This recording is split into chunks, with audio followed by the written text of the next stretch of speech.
Nottingham Forest is one of England's oldest football clubs, and with that comes an enriched history. The club from Nottinghamshire has won more than you think, and at one point, the English team was one of the world's best football sides for several years. For you, as a young man or girl listening now, you're going to be surprised. There are just a few clubs with a history like this. This is the untold story of Nottingham Forest, the club that conquered the world of football.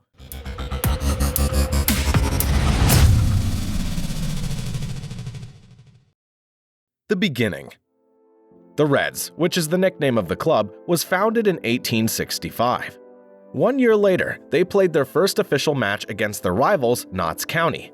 In 1888, the Football League was formed, which is today's Premier League. However, the club's request for participation in the league was rejected. Instead, they played in the Football Alliance, winning the competition in 1892 to eventually secure a place in the league. Years passed and football was constantly evolving in several ways. The turn of the century was kind to Forest, who finished fourth in the first division in 1901. However, the years that followed were not as successful for the club. When World War I approached, they struggled in the second division and had financial problems. The sporting difficulties continued over the next few decades, and in the 1948-49 season, the Reds were relegated to the third division, where the team spent 2 seasons before winning promotion and establishing themselves in the second tier again. At the end of the 1956-57 season, the Reds made a welcome return to Division 1 after an 18-year absence. Now things were about to kick off for the Reds. The Miracle. In 1975, the English manager Brian Clough was hired as manager for the club after spells at Leeds, Brighton, and Derby. The employment of Clough was going to be a stroke of genius. This was the start of some big years for the club. In the 1977-78 season, Forest won their first league championship in the first division, as well as the League Cup the same season. The victory in the league gave the Reds the opportunity to play in the European Cup the next season. And in a convincing way, the English club, led by Clough, went on to win the Cup 2 years in a row. This by beating Swedish side Malmö, as in the 78-79 season, and the German side Hamburg the season after. The same year they managed to win the UEFA Super Cup against Spanish giant Barcelona over 2 legs. But after a few years of happiness and success, it suddenly came to an end. New era.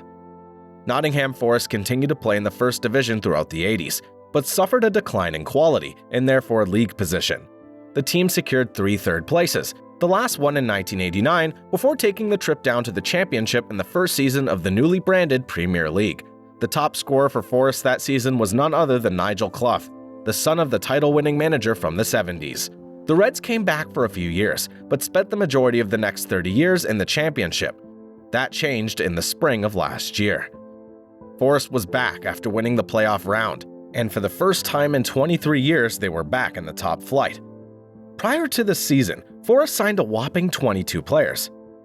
After a dreadful start to the season, Steve Cooper's team has recovered a bit. Right now, they're in 13th place, with 20 points in their first 19 games. But the Reds are actually not too far away from their first trophy in several years. They knocked out Wolverhampton in the quarterfinals of the Carabao Cup earlier this year, and now face Manchester United over 2 games in the semi-finals. In a potential final, either Newcastle or Southampton await at Wembley. Then we'll see, will Nottingham Forest make it back to the top of the football world? When will they take their next trophy? Time will tell. Thanks for watching this video, and make sure to follow and subscribe for future videos from Untold Football. Do you have any ideas for an untold or interesting story in the footballing world? Please leave a comment after the video. We are here for the Untold Football Stories.